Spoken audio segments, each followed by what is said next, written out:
السلام عليكم ورحمة الله تعالى وبركاته ولا ليال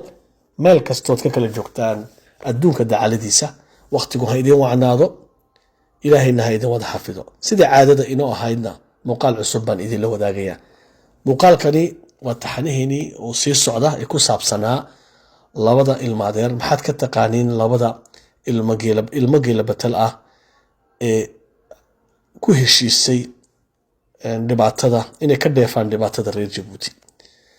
qaybtii labaad anoo idin la wadaagaya qaybtan waxa uu cinwaankiisu noqon doonaa dhaxalka waad ogtihiinoo qoysaska ama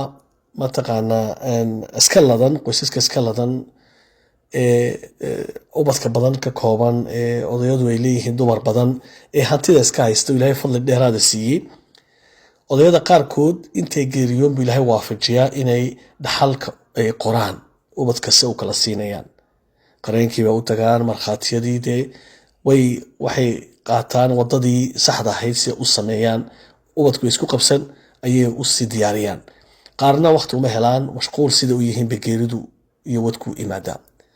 labadoodaba dhibaato midaataa wada haysta dhibaatadana waxa abuura waa ilmo geela betel weyn waa qayb ka mid ah qorshooyinkooda iyo shaqooyinka ay qaban jireen si ay ummadda isku mashquuliyaan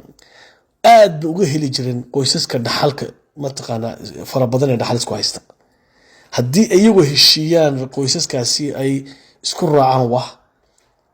halka bangiga ayay ka soo maraan oo mataqaanaa iyagoo de weliba waxay leeyihiin iyaga laftigooda ma samaynayaan oo person iyaga shakhsiyaantood ma samaynayaasane dad bay leeyihiin waxay tiim bay samaysteen koox yarba u qaabilsan oo baadha qoysaska dhaxalka maxaan ku radaa isku haysta iyo qoysaska dee aabayaasho dhaxal uga tagay sidaa markaasaa de la baaraa oo qorshe iyo hawl la galaa si ay isku jijitaan haddii dhexdoodu ay nabadi iyo dhibaato ay oolina iyaga abuura markay u abuuraan isku diraan qaarkood bay wargeliyaan qaarkood bay say idhaahdaan basay doontaba ha noqotee way isku mataqaanaa way isku diraan haddii taa ay sameyn waayeen u socon weydana waxay sameeyaan tu kale oo halka bangiga ka soo maraan matalan tusaale haddii reerkaasi uu leeyahay odaygu hadduu ka taga dhaxal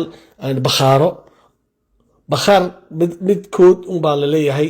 kaaha la qabsado lacagtiisi maxaa u hadhay 20 sano muu dhamaystay way dhamaysteen waxoogaaba hadhaadana may bixin ku dara intaa oo cashuura interest ah waxa doontii saara xaraash galiya oo jaraadka la soo saaraya iyadoo la ogeysiin reerkii maanta odayadii ma noolo ubadnimadii waaweynaa qaarkood ma noola waa inamadii yaryaraa oo hadda gaadhay mataqaanaa kotonjir oo warqadda loo soo turo waxbana jaraadka ka arka un ama idaacadda ka maqla in bangigii uu xaraashaya bakhaarkoogii ay lahaayeen ee kirada ka qaadanayeen waxaasoo miiran bay samayn jireen waa qoys waxa weeye yacni dhibaatada ummadda inay ka dheefaan ayay ku heshiyeen dee tiibow de iminka ismaaciil idriis cumar geele waa geeriyooday isagu allah u naxariisto ismaaciil cumar geele iyo de kooxahan jadiidku samaystay iyo qoyskiisi iyo marwadiisii ubadkiisuba wadadiin bay wada qaateen waxa weeye fircoon oo ay wada raaceen de tiimkiisi wey shar wadda xun buu qaatay waddada xun bay u raacayaan marka haba u raacaan maanta iyagii bay qabsatay dee hawshii ismaaciil cumar geele fircoonka jabuuti haysta ibliiska jabuuti xaaraanta ku haysta iyo marwadiisa oo yadna ka daran ayaa ogaaday inay waqti kasta ay geeriyoon karaan saacad kasta ay dhiman karaan ilbirqsi kasta ay dhiman karaan iminkay ogaadeen markay 80 jir iyo 90 jir gaadheen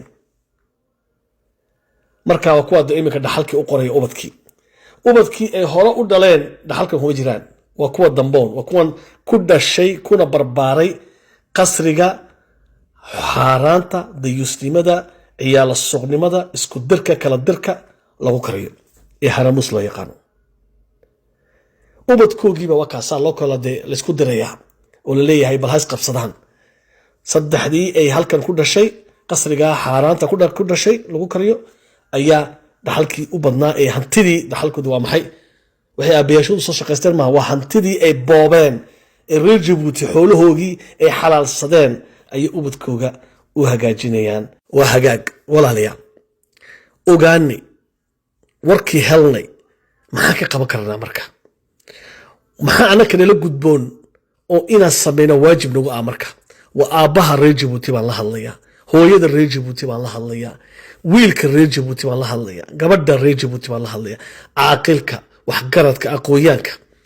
ubadkiina idinku maxaad u diyaariseen masiirkooda ma u diyaariseen ma u sugteen waa kuwan xumaata shiilka wada ee nagu dul dheefaya dhibaatadina ka dheefaya waa kuwa ubadkoogi masiirkoogi u sugay annakana kuweena goorma u sugaynaa allahumma hal ballaqtu وبالله التوفيق والسلام عليكم ورحمة الله